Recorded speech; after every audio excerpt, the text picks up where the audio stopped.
And of course, all eyes are on that ANC Youth League conference that has been long awaited for years now. Now, part of what it says it wants to do, and that's the ANC Youth League, is assert its autonomy. Let's speak to former League President Lulu Johnson for his views. A very good afternoon to you, Lulu, and thank you very much for joining us. Your initial thoughts on the convening of this conference after 8 years, the contenders that are vying for key positions within the Youth League, and really just how proceedings have gotten underway so far. Good afternoon to you and the viewers of eNCA. It's not so much about the leadership having to be there. It's more about the structure called the ANC Youth League having to be in existence in pursuance of what it calls a preparatory school for leadership, whether for ANC or generally for society. So the essence of this conference has more to do with that very fact. As to who then gets to be elected is neither here nor there. But very important is to have an active ANC Youth League. The opportunity still exists. The prophets of doom have ruled out a scenario wherein your youth league can ever be able to host its conference. There we are. The conference is going ahead. We've just had Secretary General of the ANC. We've just had a political report from the convener of the National Task Team of the ANC Youth League. I suppose the prophets of doom, or the naysayers, Lulu, would be kind of looking at this and really just going through the details with a fine-tooth comb because of the fact that they haven't been able to do this for almost a decade.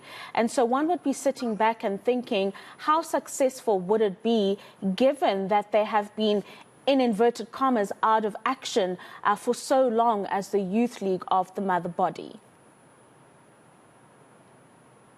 I hear you talking about 8 years, and I would wish to talk about 12 years since 2011, when the Youth League was disbanded. A very unfortunate step taken by the ANC leaders at the time, and understandably so that there were issues at play. However, I would imagine that a different approach would have been taken, because this long period of the ANC Youth League being not at play and doing what is expected to do is a subject matter of serious concern. The Youth League has that period of time to catch up, whether it is 8 years or whether it is 12 years. The time is not there. The leadership that is going to be elected out of here will have to be expected to hit the road running, if not sprinting. Yes, hitting the road running or sprinting. And what exactly would you say their priorities should be as the ANC Youth League, given the economic circumstances for many South Africans, the majority of which are young black South Africans? Among other subject matters at hand should be and must be about doing away with the crime that has engulfed our societies out there. The criminals are hard at work, and to an extent they're outsmarting our law enforcement agencies, which is quite unfortunate. We need to step up the game. The challenge is there, and it is real. It's not imagined. Another factor that the ANC Youth League will have to be expected to deal with is a challenge of unemployment.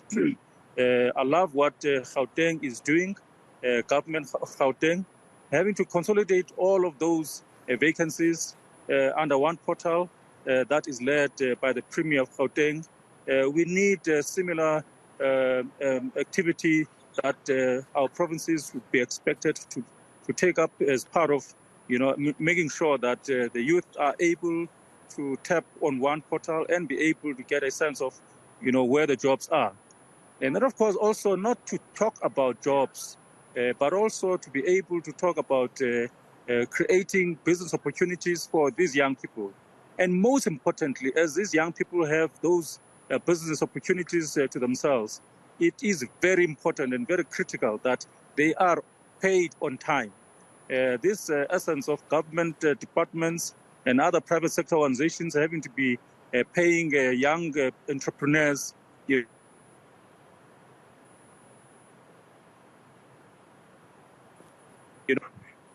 I would imagine the ANC Youth League will also have to be dealing with those kinds of issues.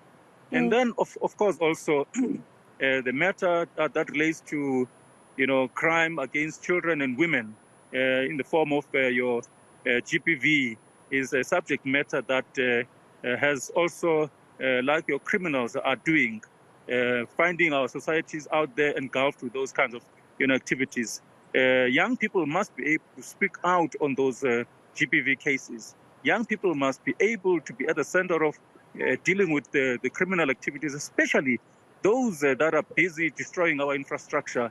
In addition to load shedding, we also have outages out there in our townships, something that the young people have to wake up and be able to deal with those criminals directly without wasting any time. It is a subject matter that is quite urgent. What's also quite urgent is the mother body of the ANC convincing voters in South Africa that they deserve yet another chance after the 2024 general or national elections. The role that the Youth League will be playing in these elections and really just ensuring that the ANC is able to carry that message through to say, give us another chance. What role do you think that the Youth League can play in this regard? As statistics reflect from time to time that the bulk of those that vote are young people. It is very important over this period of time that you should have had a youth league that is very active and that is on the ground, that is working hard to make sure that indeed the ANC is to be given another opportunity because the mission is not accomplished as yet. The theme for this conference talks about economic freedom, something that we haven't been experiencing over the years since 1994. This is a subject matter that young people, especially under the banner of the ANC Youth League, come in their numbers, make sure that they get the Youth League to be quite an active mission that seeks to make sure that the ANC is upping its game insofar as the challenges are concerned, especially confronting young people. So young people, for them to be able to speak out there and be able also to talk about, the ANC is not doing this and the ANC is not doing that, that time must come to a stop. That time must be taken over by a period wherein young people are able to make sure that the ANC does deliver on what is expected. The ANC Youth League must be listening to the Secretary General of the ANC earlier on. He talks about the ANC Youth League being an irritation to the ANC, an irritation to society. For its challenges are immediate and they need to be attended to as soon as is possible. Young people are known to be very what's called irritating and also not being listened to. And again, Oliver Tambo would have said at some point earlier on in the years, any nation and any society that does not respect or nurture its youth, that nation or society or organization does not deserve its future. Lulu, as the former president of the ANC Youth League, and just seeing since the state capture report was delivered to the president, then the mother body's handling of the state capture report and, of course, the recommendations, how would you encourage the young leaders of the ANC to deal with the issues of corruption, crime, nepotism, and any other kind of malfeasance that may prevail while we are trying to assert a democracy or the democratic right of those residing in South Africa? What kind of message would you send to young leaders to make sure that the mistakes of the past do not rear their heads once again? Among the things that is killing our movement and generally our young people this day and age. And also this is to be reflected in an organization like the ANC Youth League, is the use of money. Once you get used to money, be assured that your future is not bright. If you are to be involved in an organization like the ANC or the ANC Youth League, if you involve yourself in matters related to money, these are issues that must be looked at quite critical. So the corruption that we have today, that the government is dealing with harshly, is something that is going to be a thing of the past. And I can assure you, with some of those that are being arrested and some of the monies that are being taken back from those who commit those criminal activities, I can assure you that those who are thinking about making sure that they continue dealing with corruption, I can assure you that they are literally thinking not even twice, but thrice.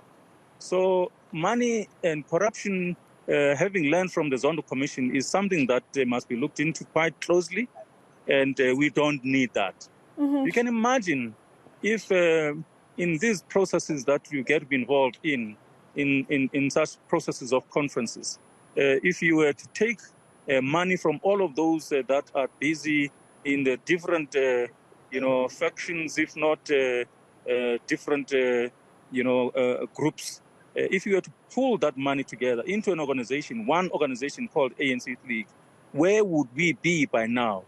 If we were also to say time that we spend in these processes and energy that we unleash in these conference processes, if we're all to have all of those three, money, time, and energy, pulled together into one organization, where would we be by now?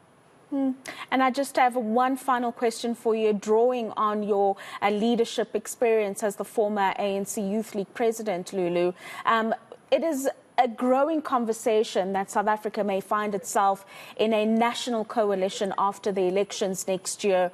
What advice would you give the leadership of the Youth League when approaching issues of a national coalitions and the priorities that they should focus on, putting politics aside and focusing on service delivery on the certain communities that they would be delivering services to? In the books I read, I hear so many people and so much being said about national coalition government. I read differently the circumstances out there. I read a scenario wherein the ANC is going to be working hard, and it is going to present a different result that talks to an overwhelming support, especially if young people are going to be involved in a process of voter education. Very important as well. It is also going to be a matter of turnout in those elections. I hear your question. The question refers more to opportunities and challenges that are going to be there, given any coalition government that is going to be at play. As I said, I have a different reading of the situation on the ground. However, the issues remain the same, whether coalition government or not. The issues remain the same. The young people will have to still be looking at unemployment. The young people will still have to be looking at GBV, crime, and those. The challenges do not change because there's a new government. As I said earlier on, I look at the situation differently to, I call them again, the prophets of doom. They are going to be proven wrong insofar as the results are going to be coming out. It also requires a lot of work that has to be done without having to be complacent about what is going on currently. Thank you very much for those insights. That is former ANC Youth League President Lulu Johnson joining us this afternoon on the back of that conference happening. So it's, as I indicated earlier, it's been 8 years since leadership was elected, and of course 12 years ago the Youth League was disbanded.